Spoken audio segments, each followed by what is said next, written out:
भाई लोग, despite the fact कि पाकिस्तान की टीम जिसमें जितने मर्जी सुपरस्टार हों, किंग्स हों, एम्परर्स हों, वो जब भी ऑस्ट्रेलिया गई है ना, कोटी खा कर आई है।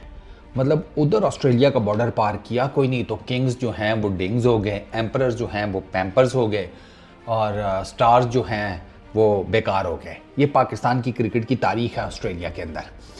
लेकिन अभी जो पाकिस्तान की टीम जाएगी, पाकिस्तान की टीम भी अनाउंस हो गई है T20 सीरीज़ के लिए। ऑस्ट्रेलिया वालों ने भी अनाउंस कर दी है। जो टेस्ट सीरीज़ पाकिस्तान ने ऑस्ट्रेलिया में रिसेंटली खेली, डिस्पाइट द फैक्ट के हार कर आए, लेकिन उसमें पाकिस्तान कई जगहों के ऊपर मैचेस में अपनी ग्रिप बनाकर ढीला कर गया। तो ये जो T20 सीरीज़ है, इसमें पाकिस्तान का चांस बन सकता है, क्योंकि रिलेटिवली ऑस्ट्रेलिया की बहुत ज़्यादा, जिसे कहते हैं ना, आप समझ लें कि एक नहीं तो मैं नहीं कहूँगा, लेस एक्सपीरियंस साइड है। मिसाल के तौर के ऊपर पैट कमिंग्स कोई नहीं T20 सीरीज़ में, मिच मार्श कोई नहीं, ट्रेविस हेड कोई नहीं, ठीक है। उनके 3 फास्ट बॉलर्स आए हैं। पहले मैं आपको टीम बता देता हूँ, फिर आपको बताता हूँ कि मैं क्यों कह रहा हूँ कि पाकिस्तान का थोड़ा सा चांस है।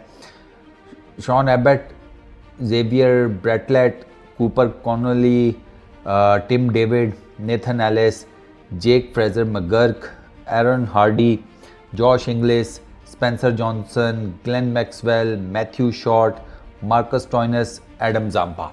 ये T20 स्क्वाड है ऑस्ट्रेलिया का, जो कि पाकिस्तान को 3 मैचेस की सीरीज़ में फेस करेगा। कप्तान कोई नहीं अनाउंस हुआ। जो भी कप्तान होगा वो पहली मर्तबा इस टीम का कप्तान बन के T20 इंटरनेशनल में पाकिस्तान के अगेंस्ट लीड करेगा। तो कप्तान अभी अनाउंस नहीं हुआ। पहला मैच 14 नवंबर को ब्रिस्बेन में खेला जाएगा। सेकंड T20 इंटरनेशनल 16 नवंबर को सिडनी में खेला जाएगा। थर्ड T20 इंटरनेशनल नवंबर दी 18 को होबार्ट में खेला जाएगा। इंडिया का जितना भी ऑस्ट्रेलिया का जितना भी सीनियर लॉट है वो सारे का सारा बिजी है टेस्ट प्रिपरेशंस के लिए, बॉर्डर गवास्कर ट्रॉफी के लिए। वो इसीलिए वो सारे साइड मार के बैठे हुए हैं। उनका कोई प्लान ही नहीं है कि ये T20 सीरीज़ या वाइट बॉल क्रिकेट खेल कर जाया जाए रेड बॉल क्रिकेट में। वो अपने रेस्टिंग मोड के ऊपर हैं और वो सिर्फ तैयारी कर रहे हैं बॉर्डर गवास्कर ट्रॉफी की, क्योंकि वो 5 टेस्ट मैचेस WTC फाइनल के हिसाब से ऑस्ट्रेलिया के लिए बहुत ज़्यादा इंपॉर्टेंट है, इंडिया के लिए भी बहुत ज़्यादा इंपॉर्टेंट है। इसी वजह से वो कह रहे हैं कि किसी और तरह की क्रिकेट पर फोकस नहीं करना। T20 सीरीज़ बायलैटरल और सो आएंगी, ODI बायलैटरल सीरीज़ और सो आएंगी। वर्ल्ड टेस्ट चैम्पियनशिप का फाइनल वो बहुत मैटर करता है। वो जिसे कहते हैं कि 2 साल बाद एक मरतबा आता है। ऑस्ट्रेलिया रेनिंग चैम्पियन है, तो वो डेफिनेटली चाहेगा कि वो अपनी जो चैम्पियनशिप है ना उसको डिफेंड करे, और उसको अब चैलेंज इन अ वे कौन करता है। पहले तो टीम इंडिया का बड़ा चांस था, बट खैर चलो। अब पाकिस्तान का मैं इस कॉन्टेक्स्ट में कह रहा हूँ कि अगर आप देखें ना, तो पाकिस्तान की जो लाइनअप है, ठीक है, उसमें भी आपके पास इनएक्सपीरियंस लोग हैं, लेकिन आपके पास एक्सपीरियंस भी हैं। बाबर, रिजवान, शाहीन, ठीक है, ये नसीम भी, आपके पास भी ना एक एक्सपीरियंस साइड है। अब ये जो इसमें ऑस्ट्रेलिया के लाइनअप में ना, ये जो 3 फास्ट बॉलर्स हैं, ब्रेटलेट, एलिस और स्पेंसर, ये तीनों थे इंजर्ड, तीनों इंजर्ड थे, और ये तीनों अब अपना कमबैक करेंगे। और उन तीनों के लिए ये इंपॉर्टेंट है सीरीज़, क्योंकि कमबैक सीरीज़ है, उसमें वो डेफिनेटली चाहेंगे कि भाई साहब जबड़ा तोड़ किस्म की परफॉर्मेंस दें। अब रेगुलर्स की अगर बात की जाए, एक्सपीरियंस की, उसमें मैक्सवेल आपको नज़र आता है, स्टॉइनस नज़र आता है, जैम्पा नज़र आता है, इंग्लिस नज़र आता है। ये 4 जो हैं, ये मेन उनका लीड है। ये 4 इस टाइम ऑस्ट्रेलिया का मेन लीड है, और ये चारों के चारों जेन्युइन मैच विनर हैं भाई, जेन्युइन मैच विनर। और हमने मल्टीपल टाइम्स इनको सिंगल हैंडेडली मैचेस जितवाते हुए देखा भी है। मतलब मैक्सवेल के बारे में कौन नहीं जानता। स्टॉइनस, वो तो मैं हमेशा कहता हूँ कि वो तो लोहे की चादरें वेल्ड कराकर सीने पर फेरता है। उसका इतना, जिसे कहते हैं, चौड़ा और सख्त किस्म का ये छाती है उसकी। तो सेम गोज़ वो जैम्पा, उसकी लेग स्पिन, इंग्लिश को देख लो। तो ये जिसे कहते हैं ना, ये चारों उनके जेन्युइन मैच विनर्स हैं। पाकिस्तान को ना मेन इन 4 को चैलेंज करना है, क्योंकि जब आप मेन उसको करते हैं ना चैलेंज, मेन जो होते हैं बंदे, तो उसके बाद आपका ना एटलीस्ट ये एक आपको हो जाता है कि आप जो लेसर एक्सपीरियंस होते हैं उनको प्रेशर में ला सकते हैं। T20 है भी बड़ा, जिसे कहते हैं, फ़नी सा फॉर्मेट होता है। इसमें को पता थोड़ी में चलता है।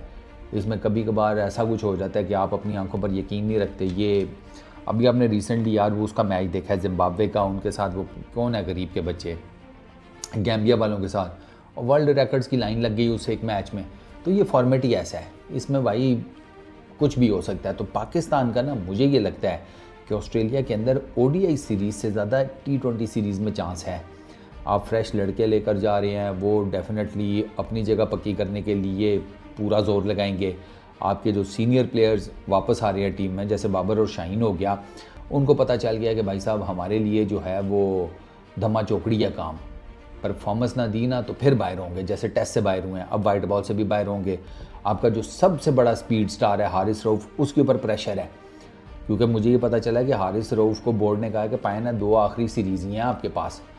अब वो मजाक नहीं होगा कि आप ओडीआई में भी कुट खा रहे हैं, T20 में भी कुट खा रहे हैं, अन्य वाह बस घोड़े की तरह भाग रहे हैं आगे पीछे, ना कोई मंजिल है, ना कोई डायरेक्शन है, ना पता है पेस की वेरिएशन क्या होती है, ना लाइन है, ना लेंथ है, बस सरपट तिगड़ी तिगड़ी तिगड़ी। वो तिगड़ी तिगड़ी तिगड़ी जो है ना, वो जैसे वो उसके उसने वो शायर नहीं था वो मिर्ज़ापुर वाला, उसने एक ही शेर में जैसे दौड़ते हुए घोड़े से सबके घोड़े लगवा दिए थे ना, तो ये वो वाला काम पीसीबी हारिस रऊफ़ के साथ भी करने के चक्करों में है। तो ये इसी वजह से मैं कह रहा हूँ कि हमारे सीनियर लड़कों के ऊपर भी परफॉर्मेंस का प्रेशर होगा, हमारे जो यंग लॉट है उसके ऊपर भी होगा। तो वो एक जिसे कहते हैं ना कि एक बड़ा टाइट किस्म का ना, जिसे कहते हैं पंजा लगने की चांसेस हैं। T20 की मैं बात कर रहा हूँ, मैं ओडीआई सीरीज़ का कुछ नहीं कह सकता, क्योंकि ओडीआई सीरीज़ में मुश्किल हो जाएगा। T20 सीरीज़ में मुझे लगता है कि पाकिस्तान का चांस है। वो विकटें भी ऐसी हैं आपके बॉलर्स को जिसे कहते हैं हेल्प आउट करती हैं, बाउंस शाउंस, और उसके हिसाब से आपका बॉलिंग डिपार्टमेंट है भी स्ट्रॉन्ग, इन पर्टिकुलर हसनैन के आने से वो तो क्या ही बात है, उसकी शहज़ादा लगा हुआ है इस टाइम। तो आई रियली होप कि पाकिस्तान, अगर ओवरऑल देखा जाए तो पाकिस्तान की टीम में ज़्यादा एक्सपीरियंस्ड प्लेयर्स हैं एज़ कम्पेयर टू ऑस्ट्रेलिया की टीम के। अब ये एक्सपीरियंस और यूथ का जो कम्बिनेशन है पाकिस्तान का, ये ऑस्ट्रेलिया को ढेर कर पाता है या नहीं, ये मेजर सवाल है।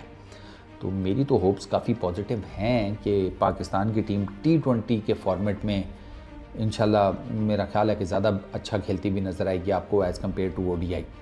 लेकिन चूँकि क्रिकेट एक फ़नी गेम है, उसके बारे में कुछ जिसे कहते हैं पक्का ठका कहा भी नहीं जा सकता, यू नेवर नो, कभी के दिन बड़े कभी की रातें। किसी ने सोचा था कि न्यूजीलैंड के अगेंस्ट इंडिया सीरीज़ हार जाएगा, हार गया। किसी ने सोचा था हम इंग्लैंड की सीरीज़ जीत जाएंगे, हम जीत गए। तो cricket is a very funny game, इसमें बहुत कुछ ना फर्स्ट टाइम होता है एज़ पर सलमान आगा, तो यू नेवर नो। तो जिसे इंग्लिश में कहते हैं ना फिंगर्स क्रॉस्ड, लेट्स होप कि चीज़ें जो हैं वो उल्टा पहिया पाकिस्तान के लिए चालू हो जाए। इस वीडियो में इतनी, अपना बहुत ख्याल रखना, नेक्स्ट वीडियो में मुलाकात होगी, पीस आउट।